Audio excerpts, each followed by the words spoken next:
Hi friends, मैं आज आप लोगों को प्रतियोगिता की तैयारी करने का तरीका बताऊंगा। जैसे जो बच्चे प्रतियोगिता की तैयारी कर रहे हैं वो उन बच्चों को परेशान होने की ज़रूरत नहीं है। बहुत से बच्चे प्रतियोगिता की तैयारी के लिए परेशान रहते हैं, कैसे करें, क्या तरीका है और कैसे सही तरीके से होगी तैयारी। तो इसके लिए मैं आपको कई तरीके बताऊंगा जो आप सेल्फ स्टडी से कर सकते हैं, स्वयं कर सकते हैं। ठीक है, सबसे पहला तरीका, इसमें प्रतियोगिता की तैयारी करने में मन भी लगेगा और आप लोगों को अच्छा भी लगेगा। देखिए तैयारी कैसी करनी है। सबसे पहले आप लोग एक सॉल्व पेपर लें, सॉल्व पेपर ले लें और उसमें एक मॉडल पेपर ले लें। और मॉडल पेपर में जब आप देखेंगे तो आप लोगों को उसमें कुछ याद नहीं होगा।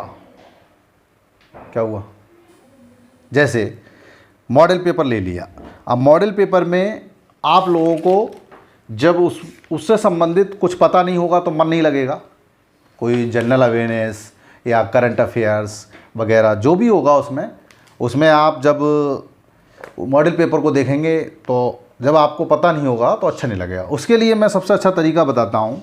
जैसे सॉल्व पेपर ले लिया और सॉल्व पेपर के लिए सबसे पहले आप उस सॉल्व पेपर को 1 से लेके 100 तक, जहाँ तक भी हैं, 1 से लेके 100 तक, 150 तक, आप लोग सबसे पहले उसको देख लें, आंसर शीट में देख लें कि एक का ये है।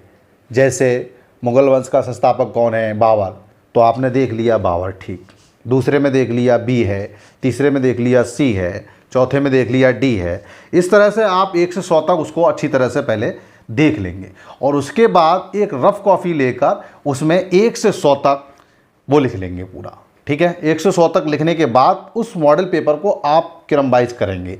जैसे 1 का मुगल वंश का शासक बाबर, याद भी नहीं आ रहा तो भी आप लोग दोबारा आंसर शीट को नहीं देखेंगे।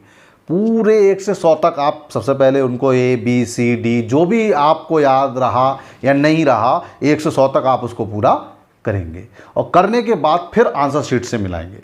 और आंसर शीट से मिलाने के बाद देखेंगे हमारे कितने गलत हुए और कितने सही हुए।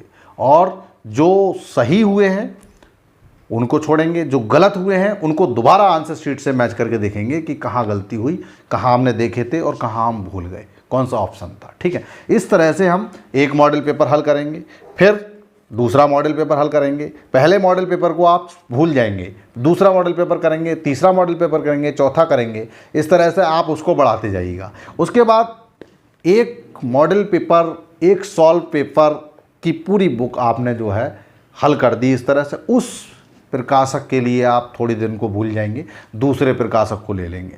दूसरे प्रकाशक में भी आपने मॉडल पेपर शुरू किया। इस तरह से कुछ क्वेश्चन ऐसे होंगे जो सेंटर्ड हो जाएंगे, आपके दिमाग में बिल्कुल पॉइंटेड हो जाएंगे कि ये क्वेश्चन बार बार आ रहे हैं और आपको पता चल जाएगा ये क्वेश्चन इम्पोर्टेंट भी है। और साथ में जो क्वेश्चन मॉडल पेपर में बार बार दोहराया जाएगा वो क्वेश्चन आपको अच्छी तरह से याद भी हो जाएगा। और इस तरह से आप जो है सामान्य ज्ञान या हिस्ट्री, ज्योग्राफी, कुछ भी XYZ आप लोगों को क्वेश्चन पॉइंटेड होते चले जाएंगे। ठीक है, और रही बात मैथ की, मैथ के लिए मैं ऐसे ट्रिक बताऊंगा आप लोगों के लिए अगली वीडियो में, जो कि बिना कलम चलाए, बिना पेन चलाए सारे मैथ के क्वेश्चन आप लोग हल कर सकते हैं। बिल्कुल भी ज़्यादा दिमाग लगाने की ज़रूरत नहीं है। बहुत ही आसान तरीके से, ट्रिक से मैं आप लोगों को ऐसी बताऊंगा ट्रिक्स जो कि आपको कलम भी नहीं चलानी है और सवाल का आंसर आ जाएगा। नमस्कार।